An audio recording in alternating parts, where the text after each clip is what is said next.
Alright, so I ain't know who needs to hear this, but if I could adjust this correctly, there we go, I think that's alright-ish. If you are planning on buying a new mattress or new bed, and you're about to spend hundreds of pounds, maybe even thousands of pounds on a brand new bed mattress, thinking, yeah, if I got this new curvature bed mattress with the reclining whatever comfort memory, this, and you're about to drop a big load of money on it thinking that's going to help you sleep better, don't. Or at least not yet. Here's the thing. How well you sleep has less to do with what you're sleeping on and more to do with your lifestyle.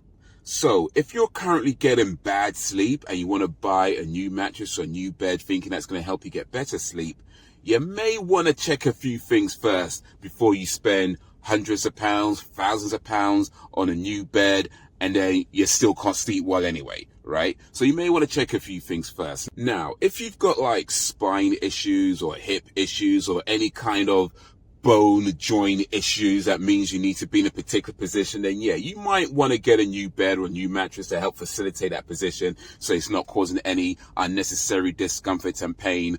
But most of you might want to check a few things first. So when I say quality sleep has more to do with your lifestyle, first of all, we have to understand that there's a difference between getting quality sleep and sleeping for a long time. Because I think a lot of people think that just because you slept for a long time, that means you had good quality sleep. Not necessarily the case. In fact, I'm sure we've all had times where you slept for 6, 7, 8 hours or more, got up and were still tired.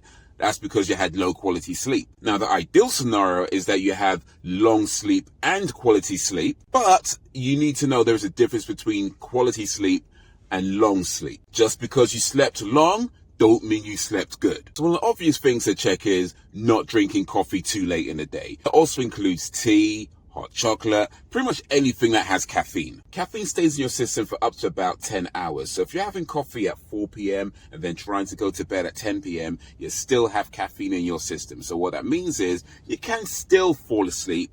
You may even sleep for a long time, but you most likely won't get good quality sleep. I know I like to have coffee at 4 p.m. too, but them's be the facts. Now, what might not be as obvious is things like eating or drinking too close to bedtime. Now, if you're drinking too close to bedtime, especially if you're drinking a lot too close to bedtime, you might find it getting up frequently to go pee. But if you're eating too close to bedtime, what happens is that your body's still trying to digest the food whilst trying to sleep, so you're not really at full rest. So yeah, you can still fall asleep. You can maybe even sleep for a long time. You're just not getting good quality sleep. So ideally, the last thing you eat and drink should be 2 hours or more before you go to bed. That gives your body time to digest the food, process the food, do what it needs to do. And then when you go to bed, you can just rest better. Now, there's other things that can affect your quality of sleep as well. Things like how much exercise you'll get in, how frequently you go to the toilet during the day, how well you slept the previous night could also affect your quality of sleep. The point I'm making is before you spend hundreds of pounds or thousands of pounds on a new bed or mattress,